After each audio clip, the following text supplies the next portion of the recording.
Hi guys! Today is Thursday. Another day, another vlog, and another happy day sa amin ni Mr. Nandito kami ngayon sa Gravity Store guys para bumili ng Mango Madness nila guys na worth of 150 pesos. Pag pumunta kami ni Mr. dito sa store guys, lagi naming binibili yung Mango Madness nila kasi nga masarap. At saka isa lang yung binibili namin ni Mr. kasi share lang kami ni Mr. no. And of course, hindi naman ako mahilig sa mga ganito guys, yung mga shake-shake. Iwan ko ba kung anong tawag niyan guys, no?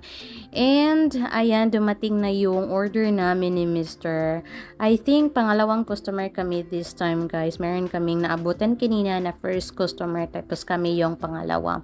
Time check is 5:30 na guys at dito maghihintay lang kami ni Mr. na mag-open yung katabing store ng Gravity. Sa aming dalawa ni Mr. siya ang mahilig sa mga shake guys.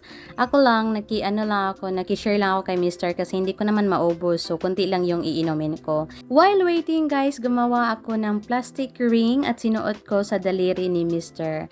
At tingnan niyo naman ang reaction ni Mr. guys. Sobrang saya niya na sinuotan ko siya ng plastic ring. Ito muna kasi wala akong perang pambili ng gold, no? Ayan, tingnan niyo. Ah, diba? Gwapo. At sa wakas, nag-open na rin na ang Kusina Karinderya, guys. And ito yung mga pagkain na napili namin ni Mr. for dinner.